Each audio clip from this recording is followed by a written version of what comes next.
¿Vas a vender tu terreno, pero no sabes cómo hacer tu contrato de compraventa?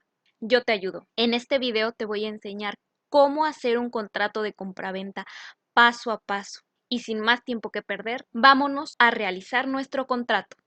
Vas a entrar a este link. En esta página vas a encontrar diversos formatos de contratos que puedes descargar. Hay muchísimos. Son 2 páginas y el que nosotros vamos a descargar es el contrato de compraventa de inmuebles. Aquí le voy a dar en descargar y si te das cuenta nos pide que nos registremos como socio general. Le picamos en ir a membresías. Este registro no tiene costo. Aquí en socio general le das en únete y llenas estos espacios con un nombre de usuario que tú vas a crear, una contraseña, tu nombre. También aquí los nombres no necesariamente tiene que ser tu nombre completo exactamente, puedes también inventar alguno y un email, igual la fecha de nacimiento y todos los demás espacios puedes inventar alguno. Una vez que ya terminaste de llenar todo esto, le das en registrarme.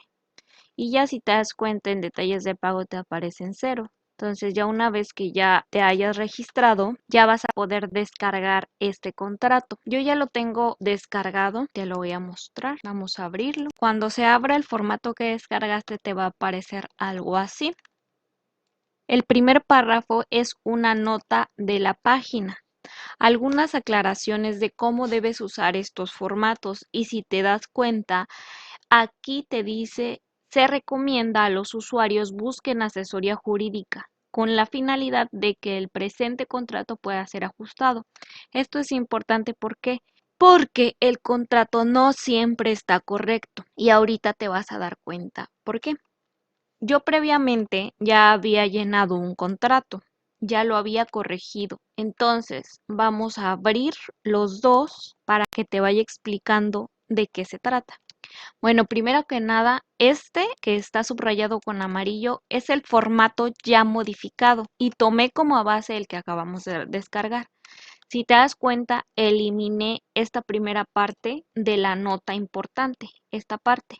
Yo la eliminé, la quité porque no nos sirve. Y es más, no debería ir en este contrato ya finalmente. Entonces nos quedamos solo con la parte del principio que se denomina proemio. Entonces, en el proemio, como podrás darte cuenta, pusieron algunos espacios en blanco, que obviamente son los que se van a tener que llenar. Entonces, vamos a leer la parte del formato no editado y dice contrato de compraventa de bienes muebles.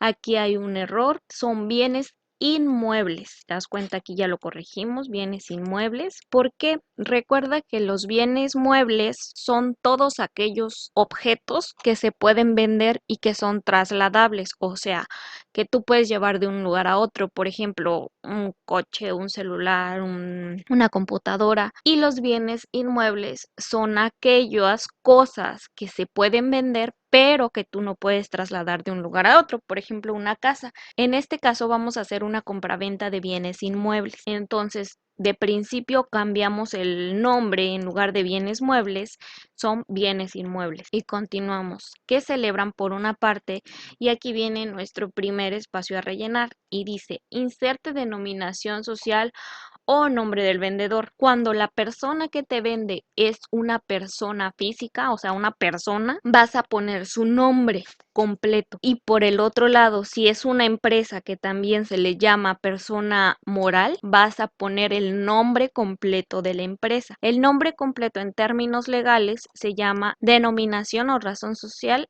obviamente en el caso de las empresas. Usualmente las empresas siempre van a mandar a un representante.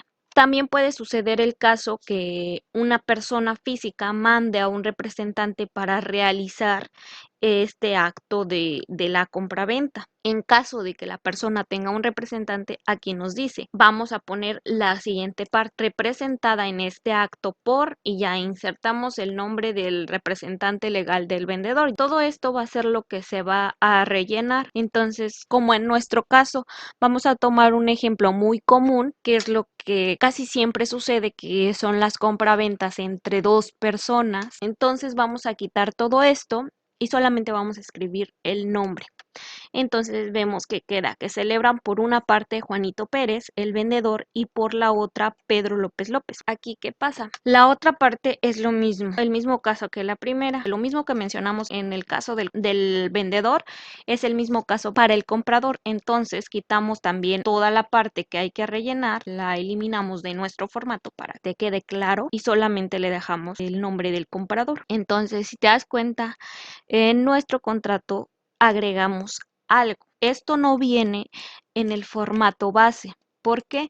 Pues porque a lo mejor este formato lo hicieron de una manera muy sencilla. Pero yo considero que esta parte es importante. Esta que dice respecto del inmueble ubicado en. Esta frase de respecto del inmueble es para aclarar qué es lo que se está vendiendo. Finalmente, los contratos siempre deben ser muy claros. Siempre debes poner atención en que todo el contrato tiene que estar muy claro. No importa si repites a lo mejor el domicilio o repites algunas palabras o tú sientes que eso a lo mejor no va.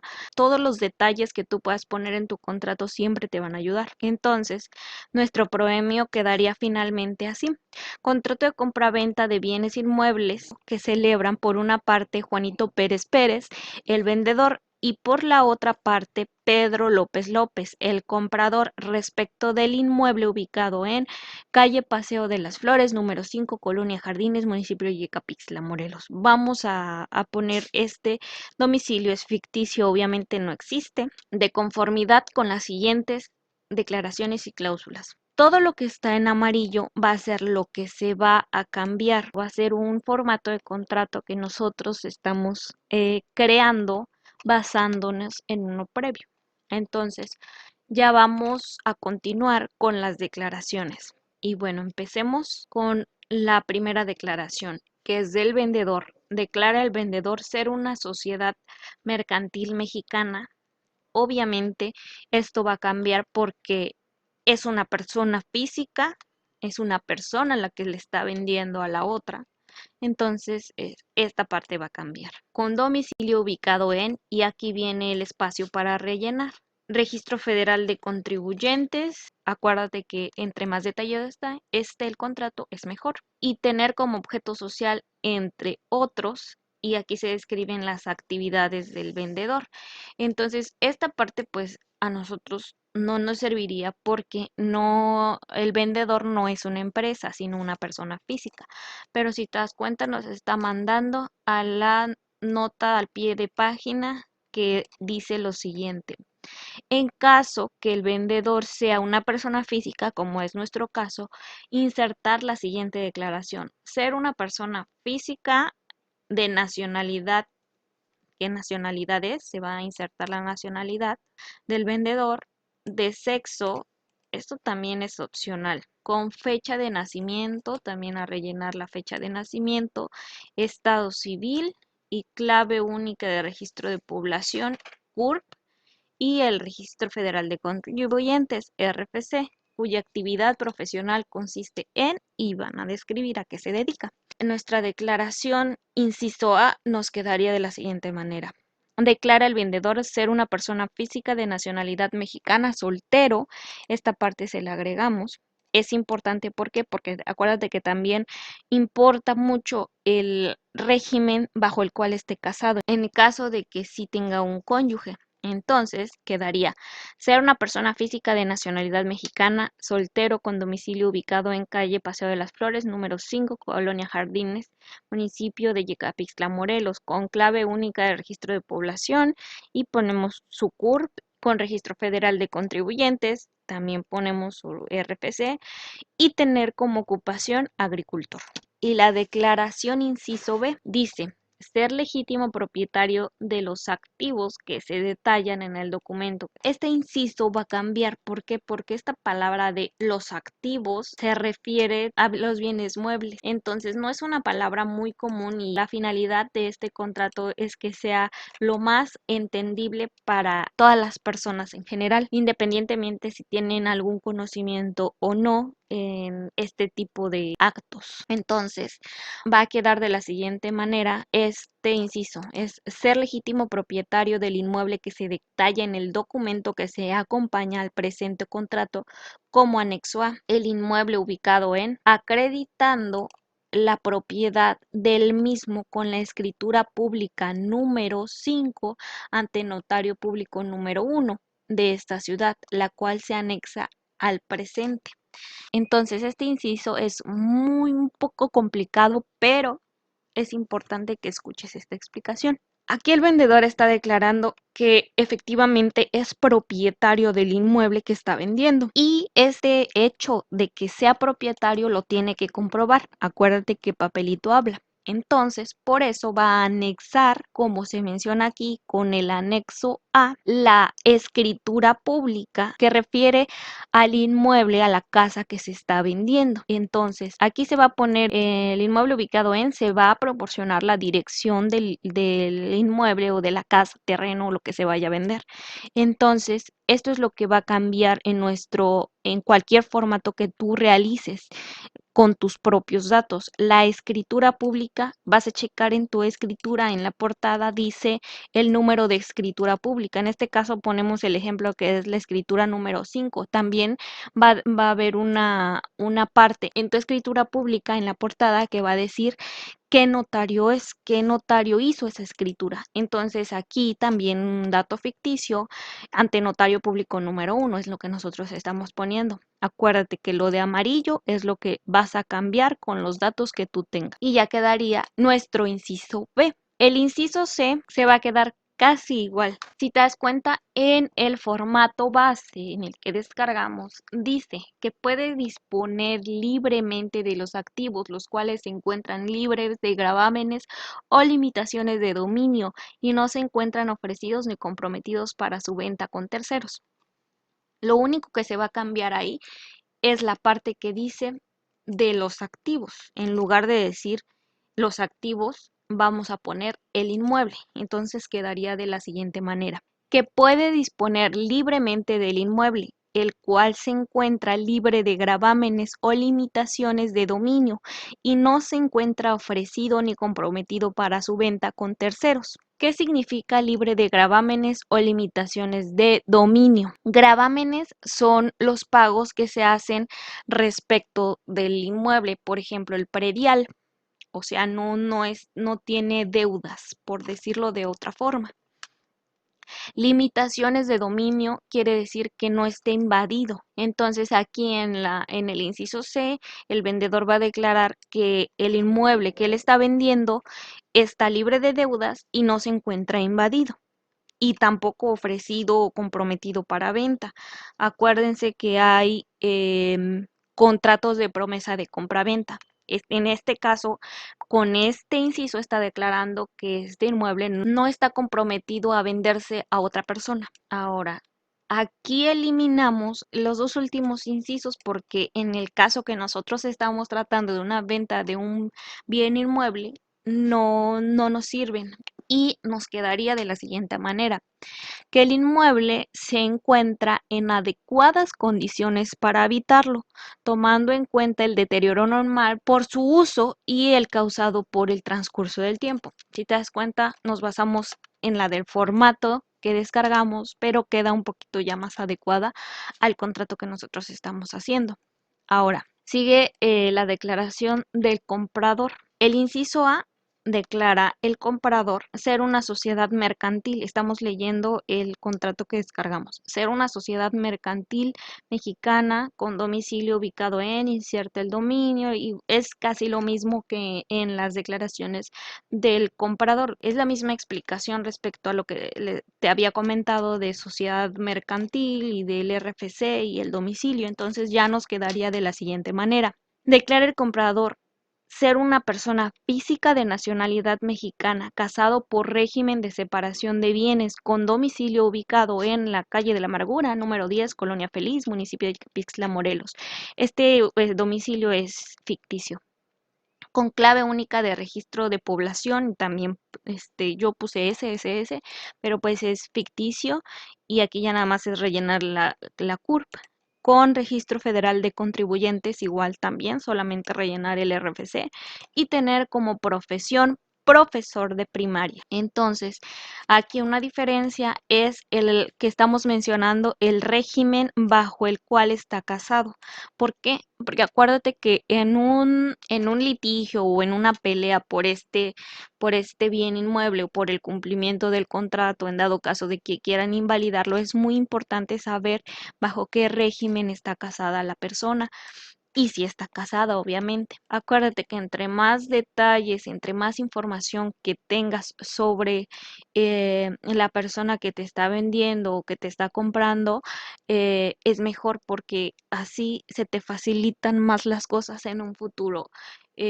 Problemas si se llegase a dar, que pues ojalá y no. En nuestro último inciso de la declaración del comprador, aquí solamente tenemos dos, y va a declarar que los recursos que utilizará para cumplir las obligaciones del presente contrato son propios y de procedencia lícita. En este caso, el inciso B del contrato base que estamos utilizando nos sirve para crear nuestro nuevo contrato que se adecúa a nuestras necesidades. Esta sí nos sirve, la dejamos igual. Ahora, las declaraciones de ambas partes. Igual vamos a dejar las dos y va a quedar de la siguiente manera. Declaran ambas partes que cuentan con las facultades suficientes para la celebración del presente contrato y obligarse a los términos del mismo, reconociendo mutuamente la personalidad con la que comparecen. B. Que es su deseo, intención y voluntad obligarse conforme a los términos del presente contrato. En virtud de los antecedentes y declaraciones que anteceden, las partes acuerdan las siguientes cláusulas. Aquí vamos a hacer una corrección. En este caso no se pusieron los antecedentes. Entonces vamos a quitar esta parte y quedaría de la siguiente manera. En virtud de las declaraciones que anteceden, las partes acuerdan lo siguiente. Vamos a continuar con nuestras cláusulas.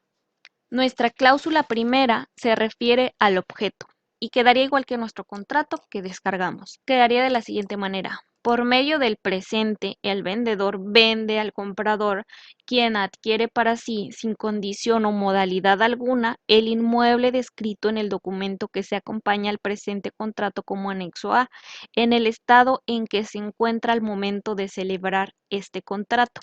En pocas palabras, está diciendo qué es lo que se está vendiendo. Y aquí pues obviamente estamos remitiendo al anexo A, que va a ser la escritura pública del inmueble que se está vendiendo. Segunda cláusula. Esta va a referir al precio y a la entrega del bien que se está vendiendo. Y el inciso 2.1 se va a quedar casi igual, a excepción de lo que te voy a comentar. Leamos cómo nos va a quedar.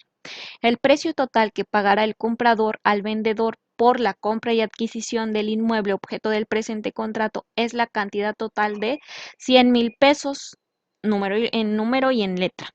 Normalmente aquí se finalizaría, pero hay una parte que está en rojo. En este caso estamos poniendo el ejemplo de que las personas lo hacen en privado. Entonces, en este caso, pues podríamos omitir esta parte, pero si quisieras tú dejar esta parte de lo del IVA, del impuesto al valor agregado, entonces quedaría de la siguiente manera. El precio total que pagará el comprador al vendedor por la compra y adquisición del inmueble objeto del presente contrato es la cantidad de 100,000 pesos. Y aquí es más el impuesto al valor agregado correspondiente, el cual será pagado dentro de los 15 días siguientes a la firma del presente contrato. Acuérdate que en materia fiscal, siempre que haces una compra grande, o sea, en cantidades grandes, como es el caso de 100,000 pesos, se tienen que pagar impuestos y uno de los impuestos es el IVA, entonces por eso se pone esta parte. Entonces ya tú vas a calcular si en estos 100,000 pesos o la cantidad que tú le vayas a cobrar a la persona que le vas a vender, ya está tomado en cuenta el IVA o pues lo agregas, o sea, los 100,000 pesos más lo que resulte de IVA. Entonces, bueno, en nuestro ejemplo, no vamos a utilizar esto, no vamos a ponerlo del IVA, pero pues yo aquí te lo dejo en rojo por si tú gustas ponerlo o te sirve poner esta parte y en dado caso de que no, pues la elimina. El inciso 2.2 En nuestro contrato descargado que descargamos, quedaría así. Dice así: una vez que el precio haya sido totalmente pagado, el vendedor se obliga a extender el recibo más amplio que en derecho proceda en favor del comprador. Habla de la entrega de un recibo. En este caso vamos a suponer que esta compraventa se está haciendo contra entrega. O sea que en esta fecha que se está llevando a cabo la firma de este contrato, se está pagando la cantidad completa del precio del terreno, del inmueble. Entonces quedaría de la siguiente forma. En nuestro contrato final quedaría como inciso 2.2: el comprador en este acto entrega al vendedor la cantidad total referente al precio, el cual se entrega en efectivo en billetes de 500 pesos. Asimismo, el vendedor entrega al comprador recibo debidamente firmado, mediante el cual se comprueba el pago total del precio del objeto del presente contrato, por lo que se configura la entrega de la posesión del inmueble. ¿Por qué ponemos aquí la denominación de los billetes con que se está pagando? Porque, como te lo había mencionado, entre más detallado y más específico tu contrato, te va a servir mucho más en dado caso de que existiera algún problema futuro. Acuérdate que este contrato es como si tú estuvieras armando tus pruebas para defenderte en caso de un futuro problema. Pero bueno, así quedaría nuestro inciso 2.2. Ahora, en el 2.4 quedaría así: acuerdan las partes que el comprador cubrirá los costos de escrituración e inscripción de este contrato. ¿Por qué ponemos esta parte? Porque probablemente, pues es el caso, es el ejemplo por el que estamos haciendo este contrato, pues se está haciendo antes de que se escriture. Entonces, al momento de que tú llevas este contrato con un notario, entonces ya nada más el notario lo va a hacer público, así se le llama. O sea, te va a entregar tu escritura pública. Entonces, aquí estamos diciendo que el comprador es el que va a cubrir todos esos gastos que lleve una escrituración, una inscripción, todo lo que sea necesario para que este contrato quede debidamente registrado. Esta 2.3 es una adecuación de la 2.4 de nuestro contrato descargado. Entonces ya iríamos a nuestra cláusula tercera. Aquí, si te das cuenta, hay una cláusula tercera que refiere a algo que se llama responsabilidad. Esta cláusula tercera de responsabilidad está adecuada a una compra de bienes muebles. Como ya te expliqué, los bienes muebles son, por ejemplo, un coche, una computadora, un celular, todos aquellos que se puedan mover. Entonces, en este caso no nos sirve. Ahora, nuestra cláusula tercera sería la de saneamiento para el caso de evicción y vicios ocultos, y que aquí sería en nuestro contrato descargado, sería la cuarta. Entonces vamos a leer cómo quedaría en el nuestro, en el contrato final. Quedaría: en este acto el vendedor se obliga para con el comprador en responder para el saneamiento en caso de evicción y por vicios ocultos en términos de la legislación legal aplicable. ¿Qué es la evicción? O en dado caso que una tercera persona reclame derechos válidos sobre la casa que tú compraste, en ese caso te va a responder o se va a hacer responsable el vendedor. Ese es el caso de evicción. Y los vicios ocultos son los defectos que la casa, el inmueble tuviera y que el vendedor no te los hubiera dicho. Por decir, a lo mejor es una casa vieja que nada más rezanó y se está cayendo y tú no te diste cuenta porque pues no está a la vista. Es un defecto que tiene la casa y el vendedor no te lo hizo saber, no sabías tú de ese defecto. Entonces, pues imagínate que ya está la venta hecha, tú ya entregaste el dinero, ya vives ahí y te enteras de eso. Ese es un vicio oculto. ¿Por qué? Porque te lo ocultó, no te lo hizo saber. Entonces tú lo compraste ahora sí que de buena fe y no sabías de eso. Entonces te afecta y tú pides que se cancele este contrato. Ahora, La cláusula referente a la rescisión. Aquí, pues, te das cuenta, lo hemos dejado igual, al parecer igual, nada más unas correcciones de estilo y de redacción, y ya en nuestra cláusula cuarta quedaría de la siguiente manera. Cuarta, rescisión. Inciso 5.1. Las partes expresamente acuerdan que se podrá rescindir el presente contrato en cualquiera de los siguientes casos. A. La falta de pago total y oportuno en un plazo que exceda de 30 días calendarios siguientes a la fecha en que corresponda el pago del precio en términos de la cláusula segunda del presente contrato. En el entendido, sin embargo, que la presente facultad de rescisión será exclusivamente en favor del vendedor. B.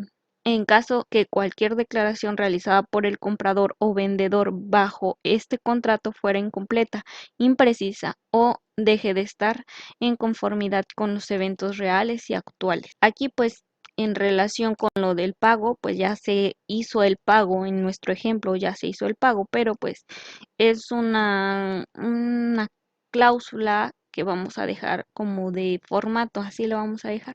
5.2. En caso de que el vendedor decida rescindir el presente contrato por algún incumplimiento del comprador, el vendedor devolverá al comprador las cantidades en monto principal que efectivamente hubiere recibido de éste como pago del precio, descontando de dicha cantidad a ser devuelta el equivalente al 20% del total del precio por concepto de pena convencional. Las partes acuerdan que para el caso de rescisión del presente contrato no será necesaria declaración judicial alguna y bastará que exista el incumplimiento o causa de rescisión para que proceda este pacto comisorio expreso. Por otro lado, en caso de que el comprador decida rescindir el contrato por algún incumplimiento o causa de rescisión, el vendedor deberá reembolsar al comprador las cantidades en monto principal que efectivamente hubiere recibido de este último como pago del precio, más la cantidad equivalente a la pena convencional, o sea, al 20%. Las partes acuerdan que para el caso de rescisión del presente contrato no será necesaria declaración judicial alguna y bastará que exista el incumplimiento para que proceda este pacto comisorio expreso. Siempre va a ser necesario, siempre va a existir un juicio previo en dado caso de que se intente rescindir un contrato, mientras las partes no se pongan de acuerdo. Si se ponen de acuerdo y no hay ningún problema, pues qué mejor, pero pues casi no ocurre, entonces casi siempre se tienen que recurrir a un juicio de rescisión de contrato para que procedan estos pagos que se mencionan, que esta cláusula contiene algo muy importante que es la pena convencional, como ya te expliqué en dado caso del ejemplo que te di, que la casa esté con defectos que te haya ocultado el vendedor, entonces tú demandas la rescisión del contrato y te va a tener que te va a tener que regresar lo que pagaste más una pena convencional que pues obviamente ustedes van a establecer al momento de la firma del contrato. Por lo que esta pena convencional puede ser, aquí puedes decir 20%, 30%, ahí va a depender, lo vamos a poner en amarillo, va a depender de lo que ustedes acuerden como pena convencional. Acuérdate que esta pena no es nada más pagada del vendedor al comprador, sino también puede resultar de algún detalle, ya dependiendo cada caso del comprador, tienes que pagar tú al vendedor. Te digo, ya depende de cada caso, pero es importante esta cláusula. Ahora, la cláusula referente a los gastos. Vamos a leer primero cómo estaba antes y después cómo nos queda al final. Dice, todos los gastos, honorarios, impuestos o contribuciones derivados de la celebración del presente contrato exclusivamente por lo que se refiere a la compraventa de los activos será por cuenta y cargo del comprador, en su caso, derechos de registro y cualquier otro gasto o costo relativo a la celebración del presente contrato, incluyendo el impuesto al valor agregado, con excepción del impuesto sobre la renta y aquellas contribuciones, cargos, derechos o impuestos que conforme a la legislación aplicable le corresponda al vendedor con motivo de la celebración del presente contrato, pero la nuestra ya nos quedaría así. todos los gastos, honorarios, impuestos o contribuciones derivados de la celebración del presente contrato, exclusivamente por lo que se refiere a la compraventa del bien objeto del presente contrato, será por cuenta y cargo de cada una de las partes, según corresponda. En su caso, los derechos de registro y cualquier otro gasto o costo relativo a la celebración del presente contrato, con excepción del impuesto sobre la renta y aquellas contribuciones, cargos, derechos o impuestos que conforme a la legislación aplicable le correspondan al comprador con motivo de la celebración del presente contrato. Entonces, aquí ya nos habla de la división de cosas que hay que pagar. Obviamente, si contrataron algún abogado, cada una de las partes va a pagar su abogado y también, pues, como ya habíamos mencionado también más arriba del contrato, lo que se refiere a la escrituración, que es el registro del contrato, va a correr a cargo del comprador. Ahora, la cláusula de la ley aplicable, interpretación y jurisdicción. Nos vamos a remitir otra vez a nuestro contrato que descargamos. En el contrato que descargamos nos habla de una cláusula referente a las misceláneas. Aquí pues es como es un contrato de bienes muebles, por eso nos menciona todas estas cosas, pero eh, a nosotros no nos sirve en un contrato, pero a nosotros no lo vamos a poner en nuestro contrato final. Acuérdate que finalmente la intención de realizar este contrato es que sea general y de fácil uso para cualquier persona. Y vamos a dejar la cláusula referente a la ley aplicable, interpretación y jurisdicción. Nos quedaría así. El presente contrato se interpretará de acuerdo con las disposiciones del Código Civil y leyes del Estado de Morelos, porque es el lugar donde se está firmando el contrato o el lugar donde se encuentra el bien inmueble, casa, terreno o lo que se vaya a comprar. Y ya seguimos. Las partes en este acto se sujetan expresamente a la jurisdicción de los tribunales competentes al municipio, igual el municipio donde se encuentra el inmueble o donde se está llevando a cabo la firma del contrato.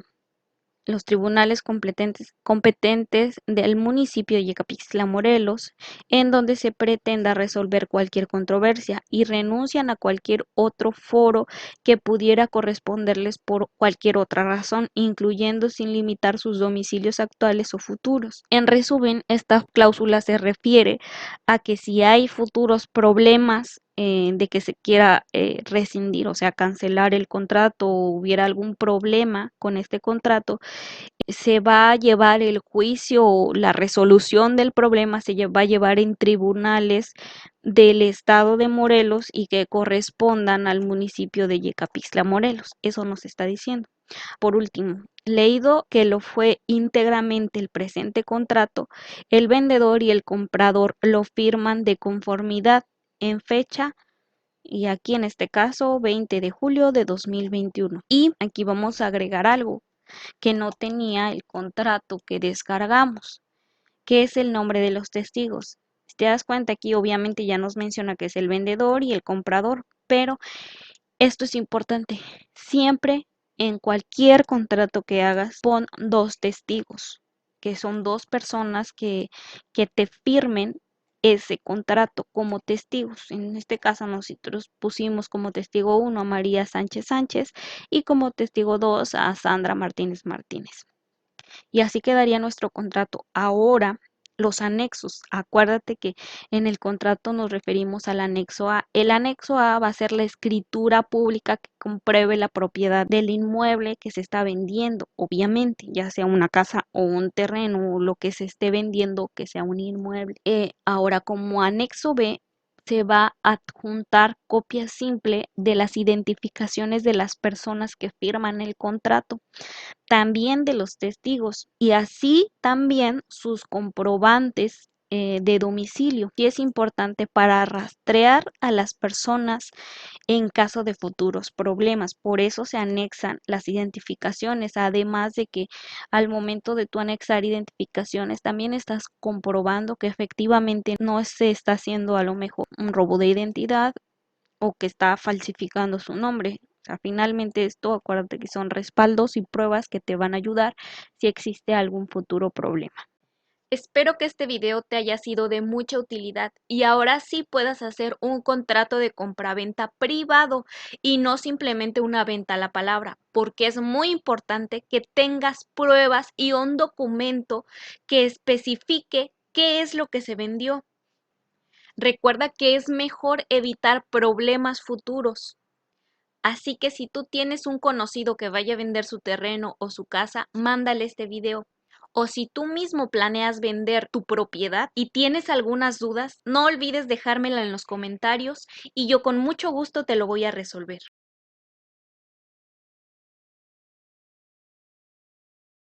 Soy Yun Saucedo, tu abogada en casa.